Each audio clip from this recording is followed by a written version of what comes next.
Welcome to basket speaks.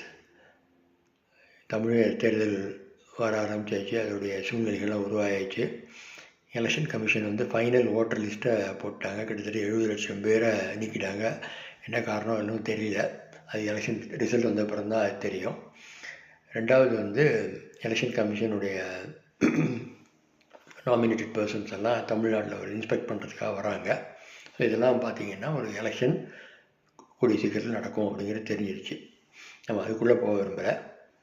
நம்ம பார்க்க வேண்டியது தமிழ்நாடை பொறுத்த வரைக்கும் டிஎம்கே, ஏடிஎம்கே 2 தான் பிரதான கட்சிகள். மற்ற நிறைய கட்சிகள்லாம் இருக்குது. அவங்க 2 அணியாக பிரிஞ்சிருப்பாங்க, டிஎம்கே ஃப்ரண்ட் அண்ட் ஏடிஎம்கே ஃப்ரண்ட்டுன்னு.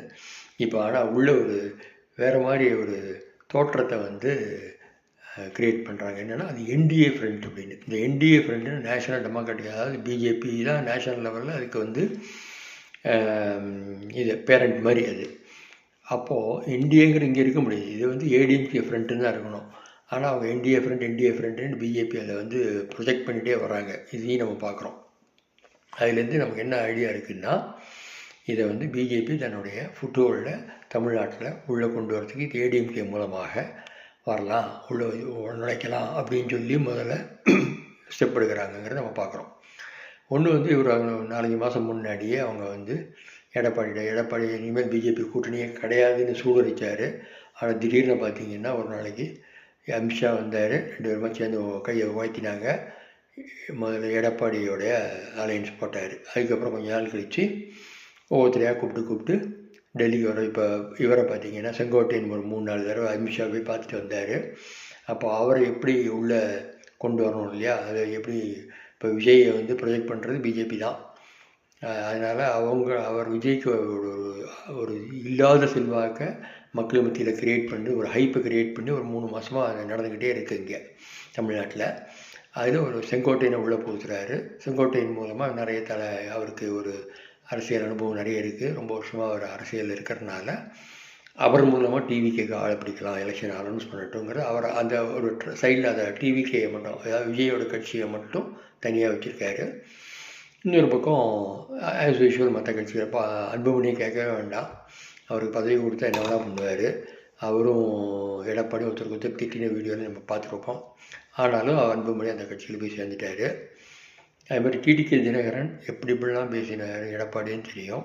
அவரும் அங்கே எல்லாம் அமித்ஷாவோட கைடன்ஸில், அமித்ஷாவுடைய நச்சரிப்பில் இப்போ எல்லாம் ஒன்றா சேர்ந்துட்டாங்க. இதில் விட்டு போனது சசிகலா மட்டும்தான். ஆனால் சசிகலாவை எப்படியாச்சும் உள்ளே கொண்டு வருவாங்க. எனக்கு தெரிஞ்சு விஜய்க்கும் அந்த படத்தை கரெக்டாக வந்து ஜனநாயகன் வந்து அந்த எலெக்ஷன் அனௌன்ஸ் பண்ணோன்னு அந்த ஜனநாயகனுக்கும் சர்டிஃபிகேட் வரும். நீங்கள் கவலையப்பட வேண்டாம், அதெல்லாம் நடக்கும்.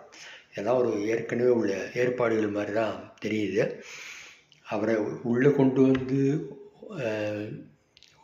ஓட்டை பூஸ்ட் பண்ணுறதுக்கு அமித்ஷா பார்ப்பாரா, அல்லது அவரை தனியாக வச்சு ஏடிஎம்கே ஜெயிக்கிறதுக்கான ஏற்பாடு பண்ணுவாரா அப்படிங்கிற அந்த இதுதான் இப்போது ஒரு வியூகம் எப்படி வகுக்கிறதுன்னு தெரியாமல் பிஜேபி முடிச்சுக்கிட்டு இருக்குன்னு நான் நினைக்கிறேன்.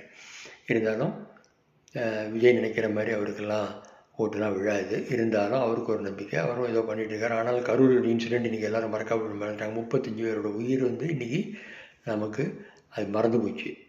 அவரும் திருப்பி அழகாக பரப்பரைக்க வந்துட்டு தான் இருக்கார். இதெல்லாம் நம்ம பார்க்குறோம். அதனால் டிஎம்கே ஃப்ரெண்டு வந்து நம்ம சொல்ல வேண்டியது, டிஎம்கே கவர்மெண்ட் கண்டிப்பாக இந்த 5 வருஷத்தில் குறிப்பிடத்தக்க நல்ல விஷயங்கள் செஞ்சுருக்காங்க. இன்னும் நிறைய செஞ்சுருக்கலாம்ங்கிறது வேறு. ஆனால் ஒரு ஸ்டேட் கவர்மெண்ட்டு என்னென்ன பண்ண முடியுமோ அதெல்லாம் நல்ல ஸ்டாலின் கவர்மெண்ட் வந்து நல்லா பண்ணியிருக்குங்கிறத நம்ம பார்க்குறோம். ஸோ டிஎம்கே ஃப்ரெண்டுங்க அந்த அணி அப்படியே தான் இருக்குது. லெஃப்ட் பார்ட்டிஸ், விசிகே அப்படின்னு இப்போது டிஎம்டிகே கூட சேர்ந்துருக்காங்க. அதாவது பிரேமலதா விஜயகாந்த் அந்த கட்சி அணியில் சேர்ந்துக்கிற மாதிரி நியூஸ் வருது. இந்த ஃப்ரண்ட்டு வந்து ஒரு ஐடியாலஜிக்கல் இதில் பிளாட்ஃபார்மில் உள்ளே வராங்க. நிறைய நல்லா செஞ்சுட்டு டிஎம்கே ஃப்ரெண்டு ஓட்டு கேட்குற மாதிரி தான் எனக்கு தெரியுது. பார்க்கலாம், ஒரு நல்ல விஷயம் நடக்கணும். இப்போதைக்கு தகவல்கள் இதுதான். டிஎம்கே ஃப்ரெண்ட், ஏடிஎம்கே ஃப்ரெண்டு தான் பார்க்கணும். விஜய்யுடைய ரோல் என்னன்னு பார்க்கணும். என்னை பொறுத்த வரைக்கும் அமித்ஷா என்ன சொல்கிறாரோ அதுதான் விஜய் கேட்பார். அதனால் அது எப்படி காய் நகர்த்தப்படுங்கிறத இன்னும் ஒரு 1 or 2 months நம்ம பார்ப்போம். அதுக்கப்புறம் தான் தேர்தல் வந்து ஒரு வியூகங்கள்லாம் அதுக்கப்புறம் தான் அமித்ஷா ஓட்டு கொடுப்பார் எடப்பாடிக்கெல்லாம். அது வரைக்கும் நம்ம வர ஒரு ஒட்டுமொத்த ஐடியா, என்னோடய ஐடியா, பர்சனல் ஐடியா இதுதான். இதுக்கப்புறம் என்னென்ன நடக்குதுங்கிறத பின்னாடி நான் பார்த்து அப்பப்போ நான் பதிவிடுவேன். நன்றி, வணக்கம்.